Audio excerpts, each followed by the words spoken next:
It was 7 a.m. when the HOA president started pounding on my door, face bright red, screaming about violations and how our family cabin was destroying property values. Tuesday morning in the Cascade Mountains. I'm on my first coffee when Vivian Blackwood storms up the deck in her designer boots, waving a flimsy inspection notice she clearly printed herself. She demands to come inside immediately, claims the HOA has the legal right to search the cabin my grandfather built back in 1958 over paint color and a small shed. The cold mountain air turned tense as her heels thudded aggressively on the old wood and those papers snapped in the breeze. But she had no idea my wife Diane was listening from the kitchen. Diane, a retired real estate attorney, had spent 3 years quietly preparing. One document in her hand was about to completely destroy this whole thing. What would you do if an HOA Karen tried this on your property? Let me back up and tell you how we got here. I'm Caleb Thorne, 52 years old, retired firefighter turned woodworker, spent 25 years running into burning buildings so other people could run out. Now I just want to make furniture in peace and watch my wife throw pottery. Diane's 48, retired real estate attorney who burned out on corporate law after defending too many soulless corporations. She keeps her license active but swore off courtrooms 3 years ago. These days she's more interested in clay than contracts. Or so I thought. We moved to this cabin after I retired, 40 acres of pure heaven that my grandfather built in 1958 when men knew how to swing hammers and HOAs were just a gleam in some control freak's eye. The smell of old cedar mixed with fresh sawdust still hangs in my workshop like incense. The cabin sits on a ridge overlooking the valley, surrounded by Douglas firs older than most small towns. We've made serious improvements: solar panels, expanded workshop, vegetable garden that actually feeds us. Every upgrade properly permitted and inspected, because once a firefighter, always paranoid about safety codes. Never joined the HOA because our property predates their little kingdom by 15 years, like trying to make George Washington pay income tax. Enter Vivian Blackwood, 61 years old, former bank loan officer who got laid off and apparently decided terrorizing neighbors was her new career path. Picture the kind of woman who counts other people's Christmas lights and calls the police on children's lemonade stands. Vivian moved here from California 5 years ago, bought the most expensive house available, and immediately started treating everyone like her personal subjects. She measures grass height with a ruler, people, an actual ruler. The woman has the personality of a parking meter and twice the empathy. But bullies always test the weakest-looking targets first. Apparently, a quiet, retired couple living in a rustic cabin looked like easy prey to Queen Vivian. Started small. Drive-by photography sessions of our property. Passive-aggressive comments at Murphy's Diner about certain eyesores dragging down property values. The crunch of her BMW tires on our gravel became weekly background music as she'd park at our property line, clipboard flapping in the mountain breeze, documenting imaginary crimes. Then 3 months ago, escalation. Certified letter demanding $500 for community road maintenance. Except we maintain our own private road and always have. The audacity actually made me laugh until I realized she was serious. When I politely explained our property's independent status, Vivian's mask slipped. Showed up the next week claiming my workshop, the one with more safety features than most commercial buildings, violated architectural harmony standards, demanded $5,000 fine for unpermitted structures. That's when this retired fire captain made his first tactical error. I lost my cool. Told her exactly where she could stick her architectural harmony, using some vocabulary learned in 25 years of emergency services. The taste of mountain air turned bitter as her face went purple with rage. But Diane just sat at her pottery wheel, hands covered in wet clay, listening to every word with the focus of a monk. I thought she was tuning out the neighborhood drama. Big mistake. Turns out my wife was taking mental depositions like the legal predator she's always been. While I was getting worked up about injustice, Diane was already building her case. Spent pottery evenings at the county courthouse pulling records, researching HOA formation laws, studying property rights like she was cramming for the bar exam all over again. The harassment kept escalating. County complaints, sketchy surveyors, lean threats. Each time I wanted to march over for a friendly conversation, Diane would calm me down. Let her keep talking, honey. She's giving us everything we need. This morning when Vivian showed up with that pathetic fake warrant, demanding to search our home like some discount Gestapo agent, I finally saw it. That quiet, dangerous smile spreading across Diane's face. The same expression she wore in court when opposing counsel walked straight into her trap. My wife hadn't been making pottery those evenings. She'd been assembling a legal nuclear weapon. 2 days after the fake warrant incident, Vivian decided to escalate. She hired what I can only describe as the sketchiest property surveyor this side of a Vegas wedding chapel. This guy rolls up in a rusted pickup that belched diesel smoke like a dying dragon. Eddie, something or other, wearing a hard hat that looked like it survived both world wars and carrying measuring equipment that probably predated the moon landing. The stench of stale cigarettes and cheap cologne hit us before his truck stopped wheezing. Within an hour, Eddie had discovered that my workshop, sitting in the exact same spot for 3 years, was magically encroaching on a community easement that apparently sprouted overnight like mushrooms after rain. His professional conclusion? My building violated some invisible boundary line by exactly 3 feet. Removal required immediately, or $5,000 penalty payable to the HOA. Amazing how these easements always appear right when Vivian needs them. Now, I learned something important during my fire department days about documentation. When you're dealing with arsonists, insurance fraud, or HOA presidents, you document everything. Diane apparently learned the same lesson in law school, because while Eddie was outside practicing his survey techniques, she was recording everything through our kitchen window. This master surveyor was literally pacing off distances with his boot heel while arguing on his phone. At one point, he stopped measuring entirely to yell at what sounded like his parole officer. The crunch of gravel under his feet mixed with profanity that would make sailors blush. The man brought about as much professionalism to land surveying as a drunk tourist brings to brain surgery. When Eddie presented his findings to Vivian that afternoon, cash payment naturally, she marched over glowing with triumph, clipboard clutched like Excalibur. "Your structure violates community easement requirements," she announced, practically vibrating with excitement. 48 hours to begin removal or face immediate fines. That's when I made my second tactical error. I tried reasoning with someone whose legal education apparently consisted of daytime television. "Ma'am, that easement doesn't exist. We have the original survey and—" "I don't care what papers you think you have," she shrieked, her voice hitting frequencies that probably confused bats. "My surveyor is licensed and bonded." Licensed to do what exactly? Guess distances while chain smoking? But Diane stepped onto the porch carrying a manila folder thick enough to stop bullets, wearing that serene smile she used to reserve for hostile witnesses. The rough texture of the old survey documents rustled between her fingers like whispered secrets. "Actually, Vivian," Diane said in her sweetest courtroom honey voice, "your surveyor's license was suspended 6 months ago for fraudulent reporting. I checked the state board this morning." The sound of Vivian's brain short-circuiting was almost audible, like a computer trying to run software from another planet. "Furthermore," Diane continued, pulling out her phone with theatrical precision, "I documented his survey methodology, which consisted primarily of boot heel measurements while arguing with his parole officer. Care to review the footage? Back in my attorney days, I saw a case where property owners had been using land openly for over 15 years, and when some opportunist tried claiming easement rights with a bogus survey, the court laughed him out of the building. Apparently, when you've been using your property the same way for years without challenge, documented boundaries from legitimate surveys carry serious legal weight against convenient new discoveries." Eddie, meanwhile, had collected his cash and vanished down the mountain before his scam got exposed. His truck's backfiring echoed through the valley like a guilty conscience.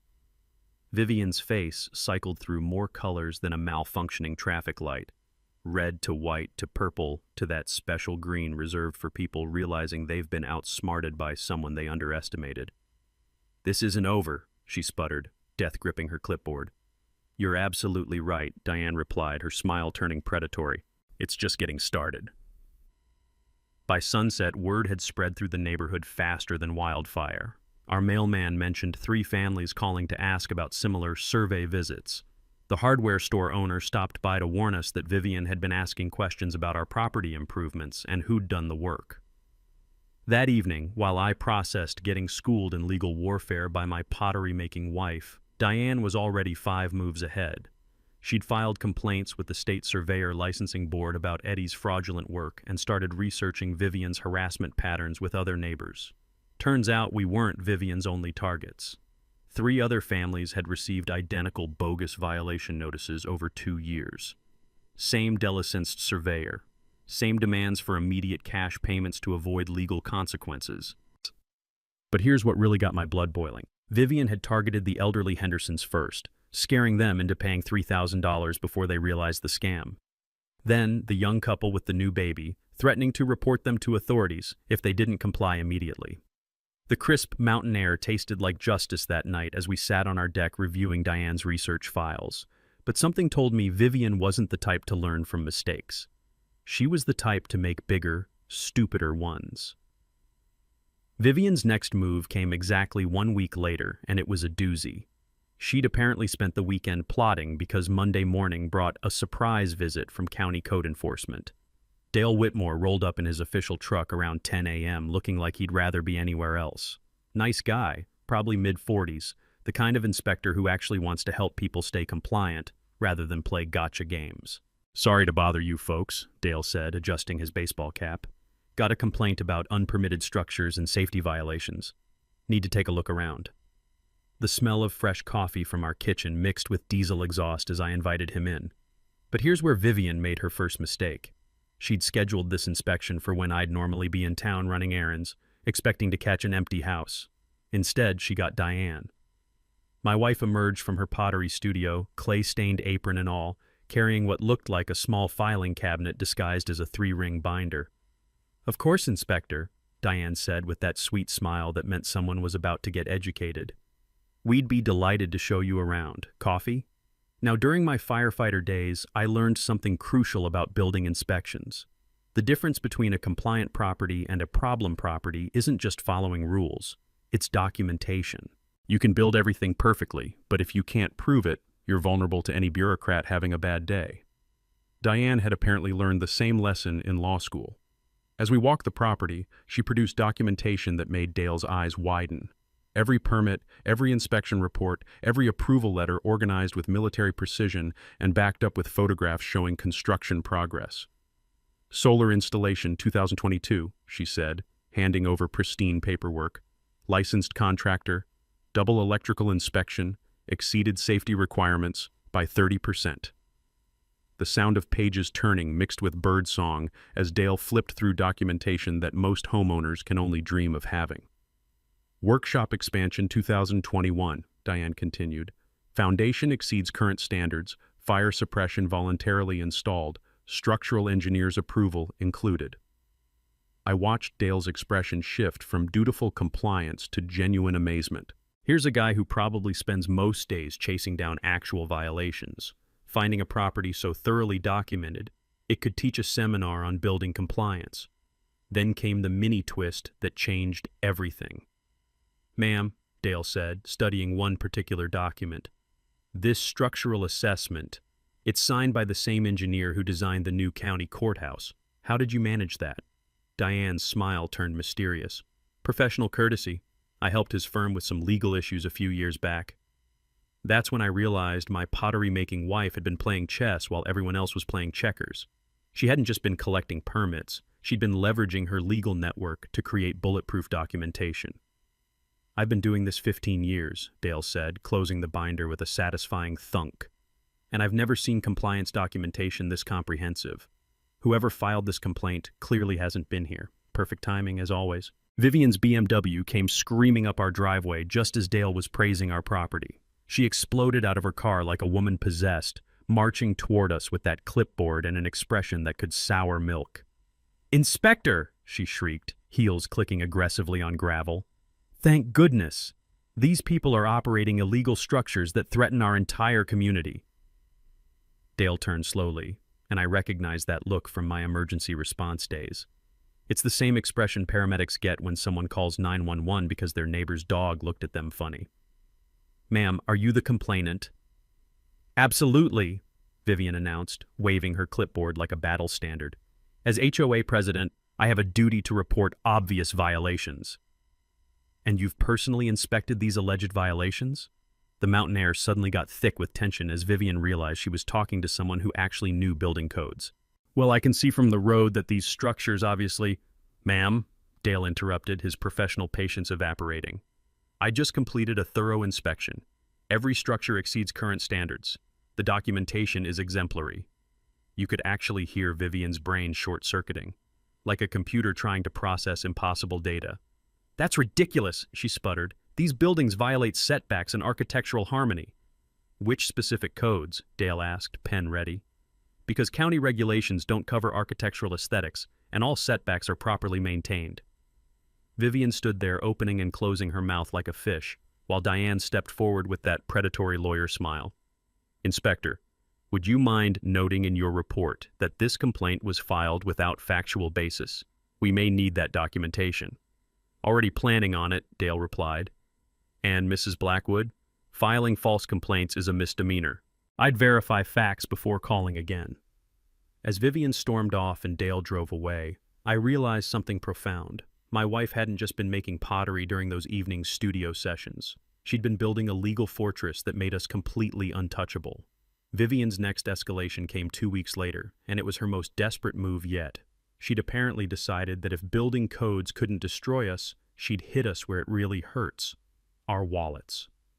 The certified letter was waiting on our porch Tuesday morning, official-looking envelope screaming, "Urgent legal notice," in red letters that probably cost extra at Kinko's. Inside was a bill for $12,000. $12,000 for retroactive HOA assessments, accumulated fines, and legal processing fees dating back 3 years. Everything from road maintenance to community landscaping to something called architectural compliance review fees. The mountain air suddenly tasted like injustice as I read through 2 pages of itemized charges that would make a hospital billing department blush. But the real gut punch? Attached was a lien notice threatening to seize our property for unpaid fees to an organization we'd never joined. "Diane!" I yelled, my voice echoing across the valley. "You need to see this legal masterpiece." She emerged from her pottery studio, clay still wet on her hands, took one look at the papers, and that predatory smile spread across her face like wildfire. "Oh, Caleb," she purred, settling into her reading chair. "She's just committed legal suicide." I called the phone number for Vivian's attorney, some collections lawyer from Seattle named Bradley Winters, who sounded about as enthusiastic as someone scheduling their own execution. "Mr. Thorne, I'm representing my client's interests regarding unpaid assessments," he droned, clearly reading from a script. "Contest them in court if you have concerns." "And what gives your client legal authority to assess fees against non-members?" I asked. The pause that followed was longer than a Seattle traffic jam. You could practically hear his brain frantically searching legal databases. "Well, the HOA charter provides—" "Let me research the specific basis and call you back." He hung up faster than a politician avoiding reporters. Now here's something I learned during my firefighter days about liens. They're like restraining orders. Powerful legal tools when used properly, but file one fraudulently and you've just committed a felony. Property liens require actual legal standing, documented debt, and proper procedure. Skip any step and you're looking at fraud charges that can land you in prison. That afternoon, Diane made her own phone calls. Amazing how having legal connections helps when someone's trying to scam you with fake paperwork. "I spoke with Bradley's Winters' supervising partner," she announced over dinner, cutting her salmon with surgical precision. Fascinating conversation. Apparently, young Mr. Winters didn't realize fraudulent liens can result in bar discipline, criminal charges, and personal liability. The sound of her knife on the plate punctuated each word like a judge's gavel. I also mentioned that filing false liens is a favorite tactic of real estate scammers, and state prosecutors take it very seriously. Next morning brought another call from Bradley Winters, but his tone had shifted from bureaucratic boredom to barely controlled terror. "Mr. Thorne, after extensive review, my firm withdraws from Mrs. Blackwood's representation immediately. Consider the lien notice void. The fee assessment has no legal basis whatsoever." Click.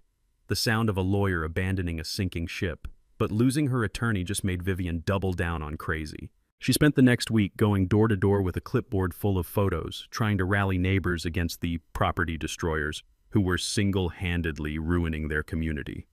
The crunch of gravel under her designer heels became a daily soundtrack as she marched from house to house, spreading her gospel of property value, panic. The woman had moved beyond harassment into full-scale propaganda warfare. That's when our neighbors started showing up with intelligence reports that would make the CIA proud. She tried getting me to sign some petition demanding county action, said Jim Henderson, our elderly neighbor, whose weathered hands still shook from last winter's pneumonia. When I mentioned you folks helped repair my roof for free, she started screaming about community traitors. Jim handed me a copy of Vivian's petition, legal-sounding gibberish that read like someone had fed a law dictionary to a food processor. 3 families told her to get lost, Jim continued with obvious satisfaction. The Johnsons called the sheriff about harassment after she wouldn't leave their porch. Even the mailman's complaining about her stopping him to ask questions about your packages. The neighborhood was turning against her, but Vivian's obsession had blinded her to the growing resistance. But here's where her amateur surveillance operation created her biggest mistake yet. She'd been photographing our property from the road, building evidence files of our ongoing violations. Except those photos captured something much more interesting in the background: her own house.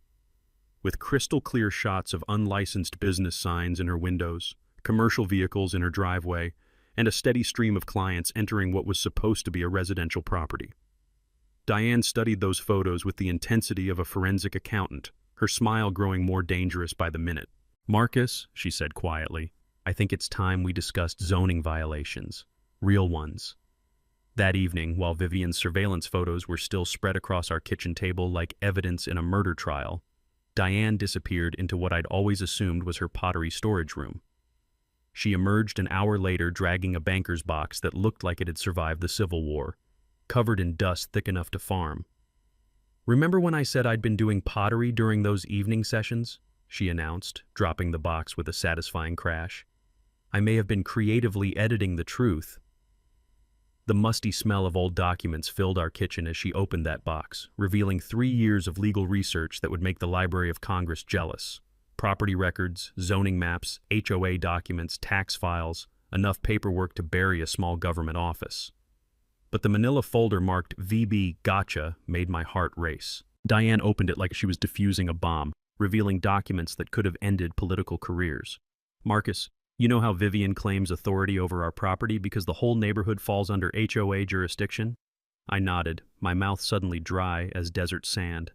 "Well," she said, pulling out a faded document stamped with enough official seals to start a small country. I found the original 1987 HOA formation charter buried in state archives. She unfolded a hand-drawn map that looked like it had been photocopied by every government office in Washington state, pointing to an area highlighted in screaming yellow.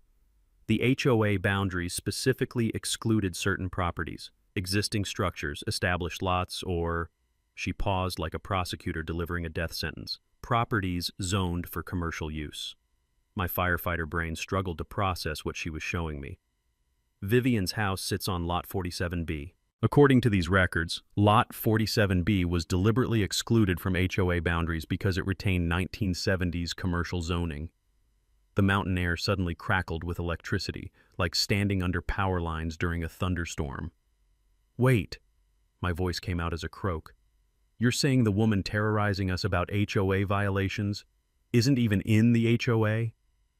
Diane's grin could have lit up Seattle. "Oh, it gets so much better."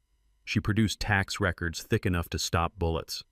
Commercial zoning requires commercial tax rates, business licenses, commercial building codes. She's been paying residential rates while running an unlicensed tax preparation business from her kitchen table.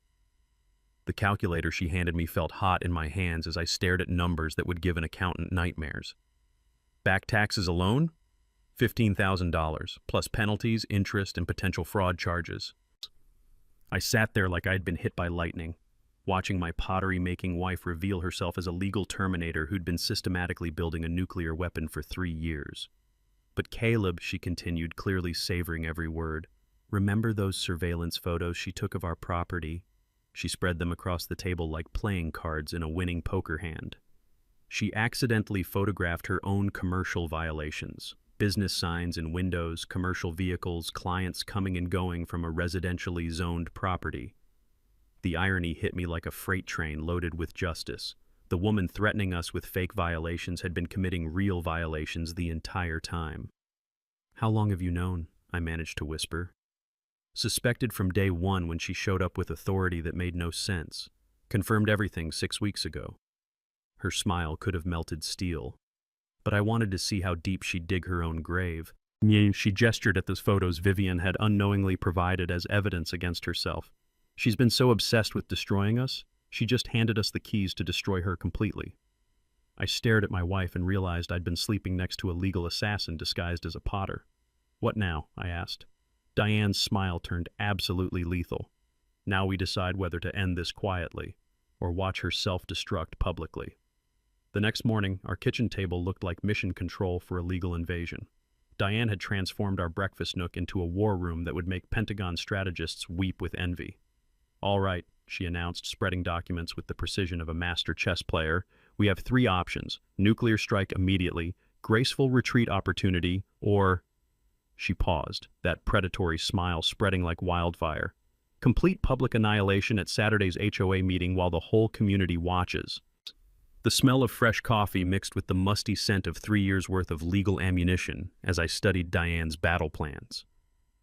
Color-coded folders labeled Evidence, Witnesses, and Nuclear Option sat next to a timeline tracking every illegal move Vivian had made. "The monthly HOA meeting is Saturday at 2 p.m., Diane continued, consulting notes that looked like military strategy. "Vivian's scheduled to present her definitive case against us. Wants to force a community vote authorizing $20,000 in legal fees to destroy the neighborhood menace." Perfect. Vivian was literally organizing her own public execution. "Here's the beautiful part," Diane said, leading me to my workshop where I discovered she'd been busy during her pottery sessions. Professional display boards, presentation equipment, and visual aids that would make corporate boardrooms jealous. Every harassment incident, every false claim, every illegal move documented with photos, timestamps, and witness statements, she explained, gesturing to displays arranged like a courtroom exhibit, plus the smoking gun evidence about her commercial zoning violations. Now, something I learned during firefighter training is that documentation saves lives. When investigators need to determine what caused a fire, they rely on detailed records, photographs, and witness statements. Same principle applies to legal battles. Comprehensive documentation turns accusations into facts that hold up in court. She'd already coordinated what she called Operation Truth Bomb with our neighbor allies. Jim Henderson was preparing a presentation about Vivian's 3-year harassment campaign. The Johnsons had compiled security footage showing her trespassing and refusing to leave their property. Our mailman was ready to testify about her attempts to intercept packages and interrogate him about our deliveries. "The strategy is elegant," Diane explained, organizing witness binders with courtroom efficiency. "We don't attack her character. We present documented facts chronologically and let the community draw obvious conclusions." But her media coordination was pure genius.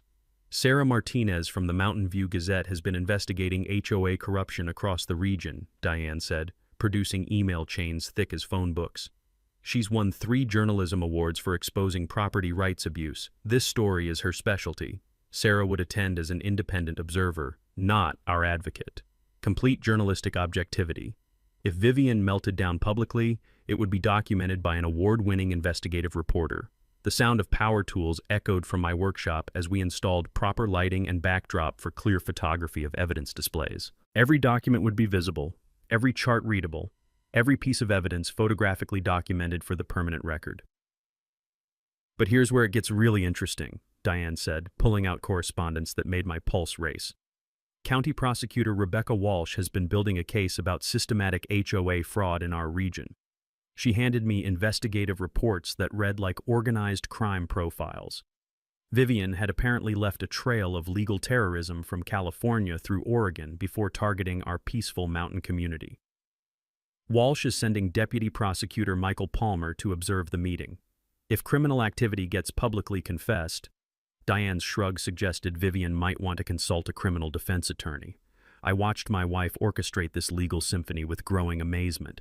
She hadn't just planned a defense. She'd engineered complete systematic destruction of Vivian's entire empire of lies. "Tax evasion evidence gets submitted to the IRS Monday regardless of Saturday's outcome," she continued, sealing official complaint forms with notary stamps. Commercial zoning violations get reported to county enforcement Tuesday. The fraudulent lien investigation is proceeding independently. She organized evidence packets with the satisfaction of someone assembling a masterpiece. Saturday isn't about winning or losing. It's about whether Vivian destroys herself quietly in front of 12 neighbors or spectacularly in front of 60 witnesses with media documentation and prosecutorial observation. Our workshop had become a presentation center that Fortune 500 companies would envy. Professional displays, documented timelines, character witnesses, media coverage, and government oversight all focused on one woman's 3-year campaign of harassment and fraud. But the real brilliance was psychological. Vivian thought she was walking into a friendly neighborhood meeting where she'd finally destroy the troublemakers who dared resist her authority. Instead, she was entering a perfectly orchestrated public trial where she'd serve as both defendant and star prosecution witness, confessing to crimes while demanding community support for her illegal activities. That evening, as neighbors stopped by to coordinate their Saturday presentations, our house buzzed with the energy of a community finally ready to stand up to a bully who'd terrorized them for years. "You know," I told Diane as we watched the sunset paint the mountains gold, "I almost feel sorry for her." "Almost?" "She has absolutely no idea what's about to hit her." Diane's smile could have powered the entire valley. The week leading up to Saturday's HOA meeting brought Vivian's most desperate and reckless moves yet. She was like a cornered animal, lashing out in every direction without realizing she was only digging herself deeper into the legal quicksand Diane had prepared. Monday morning started with a bang, literally. Sheriff's deputy knocked on our door at 7 a.m. with a criminal complaint Vivian had filed against me for threatening behavior and property destruction. According to her sworn statement, I had aggressively confronted her on public property and threatened physical violence during our previous encounters. She also claimed I'd been sabotaging her vehicle and vandalizing her property with zero evidence beyond her vivid imagination. Deputy Johnson, a guy I'd worked with during multi-agency emergency calls, read through the complaint with the expression of someone trying to solve a puzzle with half the pieces missing. "Marcus, I gotta ask," he said, setting down the paperwork with obvious reluctance. "Any truth to these allegations?" The morning air carried the scent of pine needles and Vivian's desperation as I handed him our security footage from the past 3 months. Every interaction documented in high definition, showing me maintaining professional distance while she escalated into increasingly unhinged behavior. "She's been documenting our crimes for months," I explained, apparently not realizing our cameras were documenting her crimes right back. Deputy Johnson spent an hour reviewing footage that showed Vivian trespassing, photographing our property without permission, and attempting to intimidate neighbors into supporting her harassment campaign. By the time he finished, his expression had shifted from professional skepticism to barely contained disgust. "Mr. Thorne, I'll be filing a report recommending this complaint be dismissed as unfounded," he said, removing his hat to scratch his head. "I'll also be having a conversation with Mrs. Blackwood about the penalties for filing false police reports." But Vivian wasn't done with her self-destruction tour. Tuesday brought news that she'd contacted the state environmental agency, claiming our property was contaminating local groundwater through improper waste disposal. She'd apparently invented an elaborate story about chemical runoff from my workshop threatening the entire valley's water supply. The irony was delicious. While she was fabricating environmental violations against us, Diane had been quietly documenting Vivian's actual environmental violations. Unpermitted septic modifications for her home business that were genuinely threatening groundwater quality. Wednesday's escalation involved Vivian attempting to recruit what she called concerned community members for a coordinated campaign against us. She went door to door with a petition demanding our immediate removal from the neighborhood, promising legal action against anyone who refused to sign. The results were spectacular in their failure. Not only did 0 neighbors sign her petition, but 3 families called us to report her increasingly erratic behavior. Mrs. Patterson, our neighbor to the south, described Vivian screaming about property values while standing in my flower garden, refusing to leave until I called her husband to come get her. The sound of gravel crunching under increasingly frequent visits from concerned neighbors became the soundtrack of Vivian's isolation. Each family brought stories of harassment, intimidation attempts, and bizarre accusations that painted a picture of someone losing touch with reality.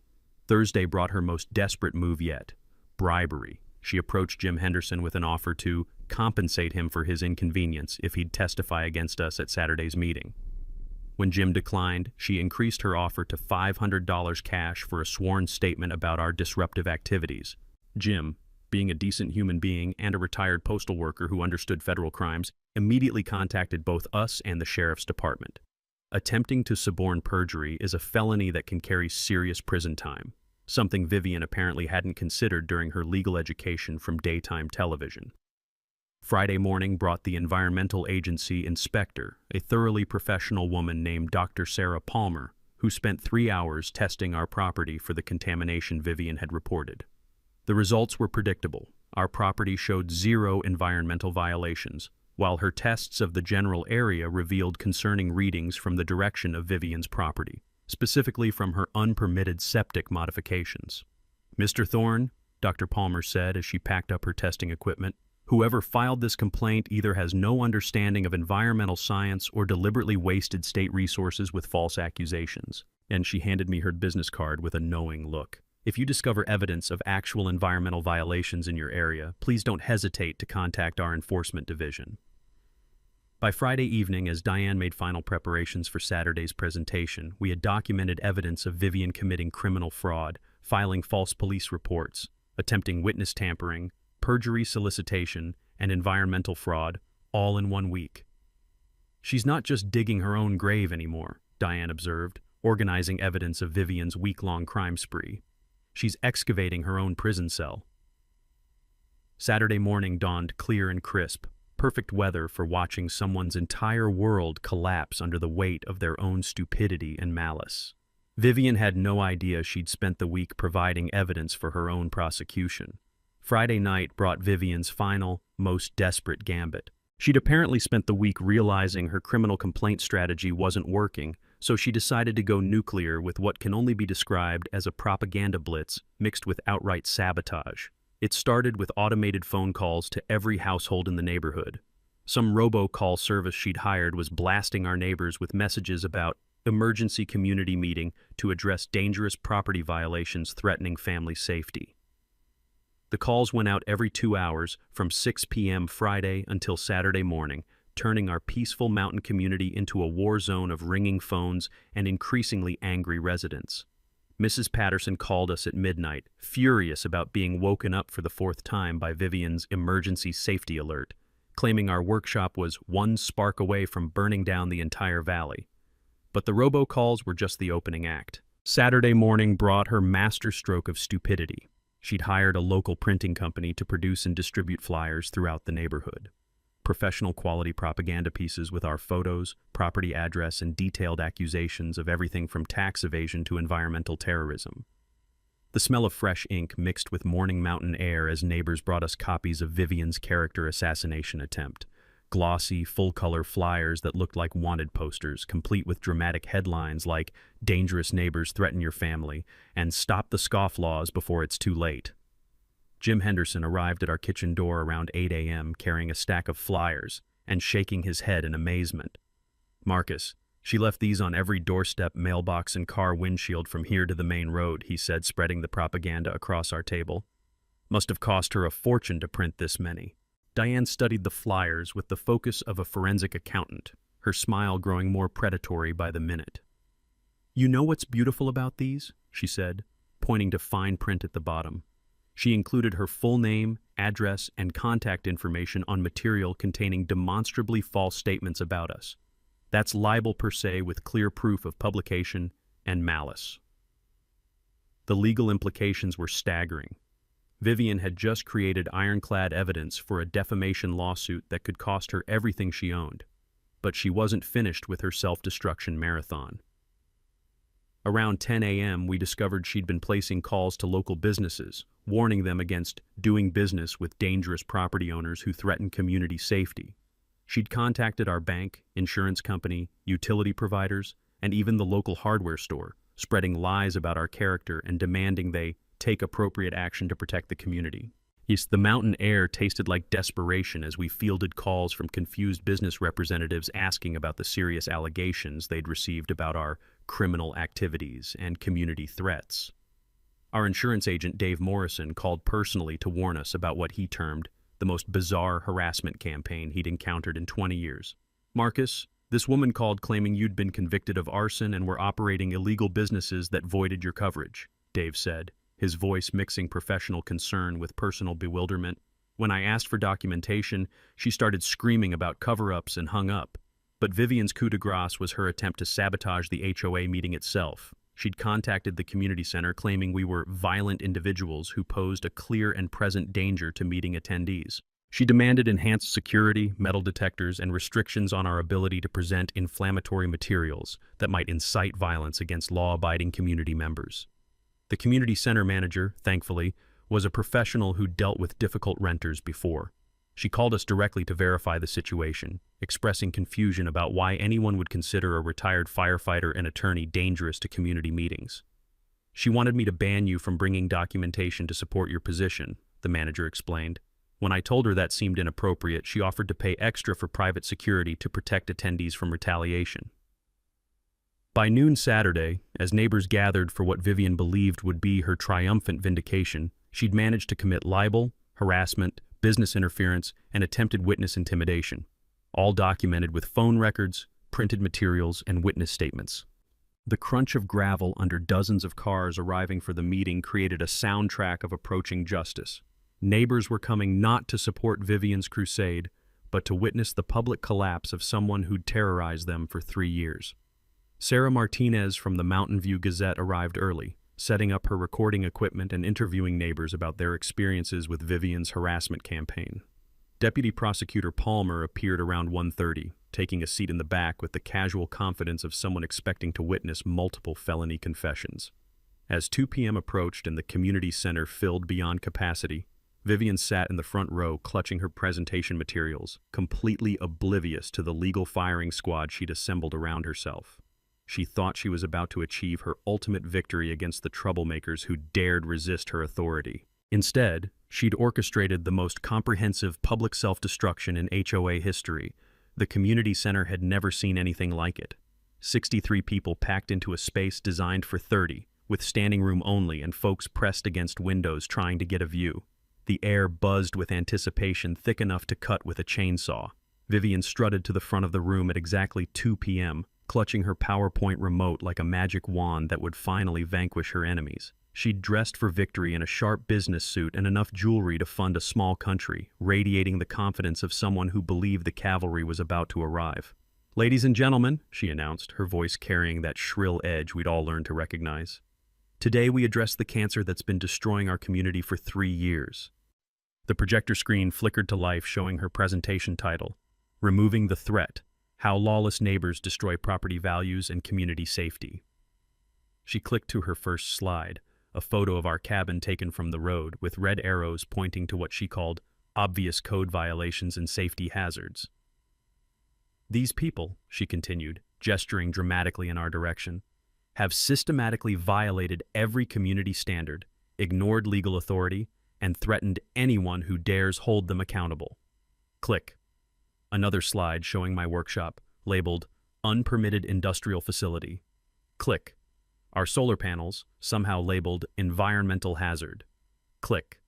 Our vegetable garden, which she'd managed to categorize as Unsanitary Agricultural Misuse.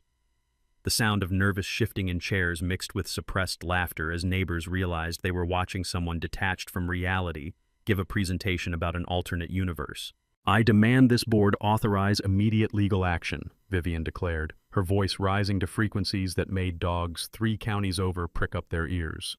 "These scofflaws have cost our community thousands in property values, threatened our safety, and corrupted our children with their lawless example." That's when HOA board president Tom Walsh, no relation to the prosecutor, made the mistake of asking a reasonable question. "Vivian, what specific legal authority does the HOA have over property that predates our formation by 15 years? The pause that followed was longer than a government shutdown. You could literally watch Vivian's brain trying to process a question that challenged her fundamental assumptions about reality.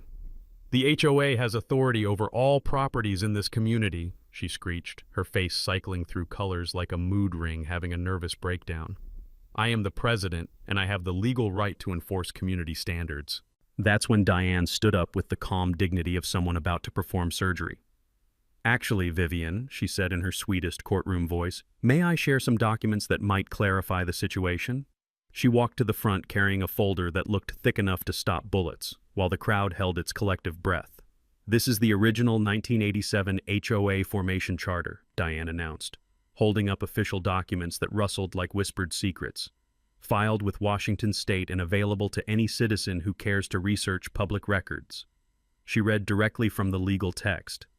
HOA boundaries specifically exclude existing properties with established structures, specifically including but not limited to Lot 47B due to commercial zoning restrictions. The silence in that room was so complete you could hear Vivian's brain short-circuiting from across the valley.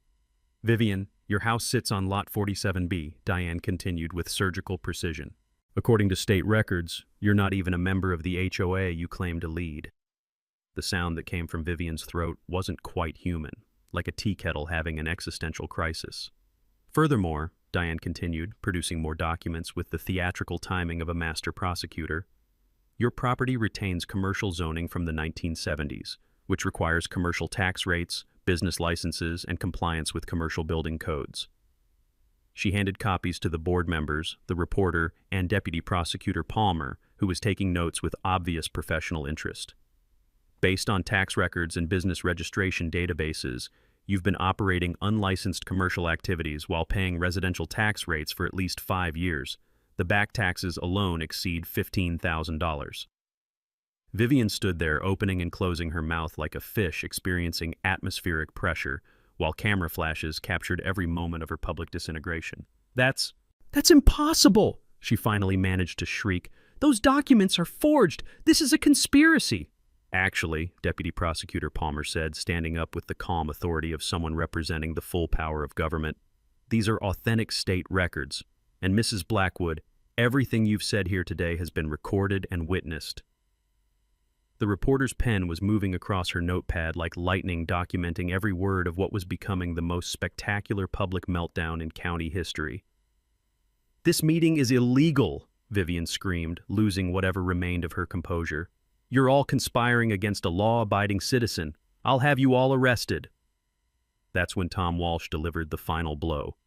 Vivian, as you're not actually a member of this HOA, I'm asking you to leave community property immediately. The silence that followed echoed like a death sentence. What happened next can only be described as the most satisfying 15 minutes in the history of homeowner associations. Vivian tried to storm out dramatically but tripped over her own presentation equipment, sending her PowerPoint remote flying into the wall where it exploded like her credibility. The crash echoed through the community center as 60 witnesses watched 3 years of tyranny crumble into pathetic chaos. Deputy Prosecutor Palmer followed her into the parking lot, presenting her with official notifications about pending investigations into tax evasion, fraudulent liens, and filing false police reports.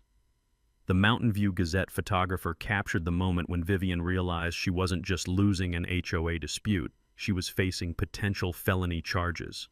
Within 2 weeks, Vivian's house was on the market with a price-reduced sign that got smaller every few days. She moved to Arizona before any of the legal proceedings concluded, leaving behind a forwarding address for the IRS and a mountain of legal bills that probably cost more than our cabin. The HOA immediately implemented new governance rules with term limits, transparency requirements, and mandatory legal review before any enforcement actions. Tom Walsh asked Diane to serve as legal advisor, but she politely declined, saying her pottery was more relaxing than constitutional law. But the real transformation was in our community itself. Jim Henderson organized a neighborhood watch program that actually brought people together instead of driving them apart. The Johnsons started a monthly potluck that became so popular we had to move it to the community center. Even our mailman began stopping for coffee and conversation during his route. The best part came 6 months later when Sarah Martinez's article about our case won a statewide journalism award for investigative reporting. The story had been picked up by newspapers across the Pacific Northwest, turning Vivian into a cautionary tale about HOA abuse and our community into a model for resistance against harassment. But Diane's masterstroke was establishing the Cascade Community Safety Fund, with the money the HOA recovered from Vivian's fraudulent activities. The fund provides free legal consultation for anyone facing property harassment, sponsors home safety improvements for elderly neighbors, and awards annual scholarships for local firefighters' children pursuing higher education. The first scholarship recipient was Jim Henderson's granddaughter, who used the money to study environmental law at the University of Washington. She sent us a thank you card saying she wanted to protect communities from people like Vivian Blackwood. 1 year later, our mountain valley had become something special. Property values increased 20% as word spread about stable governance and community cooperation. 3 young families moved here specifically because they'd heard about neighbors who stood up to bullies and won. Local businesses started thriving as harassment-free environment attracted visitors interested in what they called authentic mountain community living. The hardware store owner expanded, the diner added outdoor seating, and someone opened a pottery studio where Diane now teaches weekend classes. My workshop became an informal community learning center where neighbors gather to share skills, borrow tools, and solve problems together. The smell of sawdust and coffee has replaced the stench of legal threats and intimidation. As for Diane and me, well, turns out fighting injustice together was exactly what our marriage needed. She's returned to limited legal practice, specializing in helping harassment victims, while I've started a volunteer fire safety program that's being adopted by communities throughout the region. We get letters from across the country, people sharing their own HOA nightmare stories and asking for advice. Diane's response is always the same: document everything, know your rights, and never face bullies alone. The morning mountain air tastes sweeter now, carrying the scent of victory and the promise that ordinary people can defeat extraordinary evil when they work together with patience, preparation, and legal precision. Sometimes justice isn't swift, but when it finally arrives, it's absolutely delicious. So here's my message to anyone dealing with their own Vivian Blackwood. Knowledge is power, documentation is your best weapon.